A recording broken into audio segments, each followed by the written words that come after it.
కొండంత అండగా నిలిచేవాడు.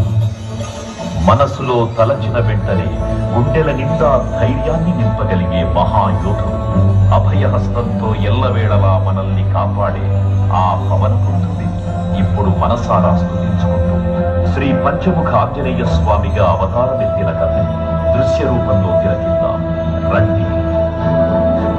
శ్రీయాంజనేయం ప్రసన్నాంజనేయం ప్రభాదివ్యకాయం ప్రకీర్తిప్రదాయం భజే బాలగాత్రం భజే పవిత్రం భజే సౌమ్యమిత్రం భజే రుద్రరూపం భజే బ్రహ్మతేజం.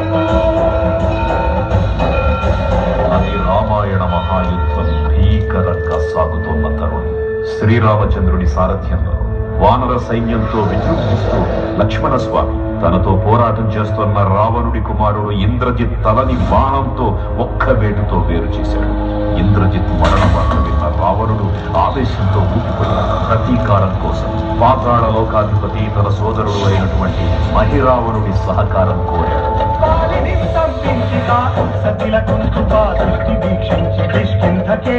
శ్రీరామ కార్యార్థమై లంకకే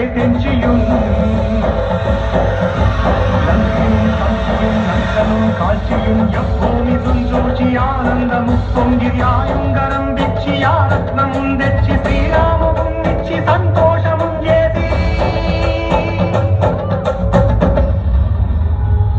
తన ప్రభువులను కాపాడుకోవడానికి వాయువేగంతో పాతాళ లోకానికి చేరుకున్న ఆంజనేయ స్వామికి సగం మొసలి సగం వానర రూపంలో ఉన్న వింతజీవి ముఖద్వారం వద్ద కాపలా కాస్తూ కనిపిస్తుంది. ఆ జీవి మకరధ్వజుడు అనే తన పుత్రుడని, మహాసముద్రాన్ని దాటుతుందని, నీటిలో పడ్డ స్వేదవిందు ఒక మొసలి గ్రహించడం వల్ల జన్మించాడని తెలుసుకుని ఆశ్చర్యపోతారు హనుమంతుల వారు.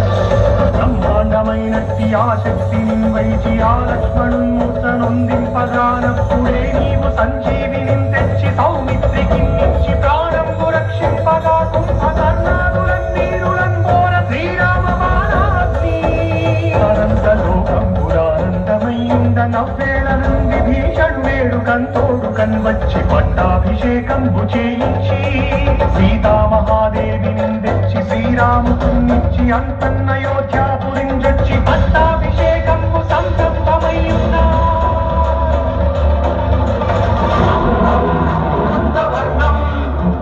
దినకరవదనం తీక్ష్ణం శ్రాతరాళం రమ్యతేజం గిరిచలనకరం కీర్తి పంచాదిపత్రం రాజయోగం సకల శుభనిధిం సర్వవేదాళ వేద్యం రాక్షసాంతం సకల విషయ సంగ్రామం నమామి ఖడ్గహస్తం విశ్వరహరణం వేద వేదాంత దీపం ఖడ్గరూపం త్రిభువన నిలయం దేవత సుప్రకాశం కల్పవృక్షం మణిమయమతులం మాయమాయా స్వరూపం కాలచక్రం సకల విషయ సంగ్రామదూతం నమామి.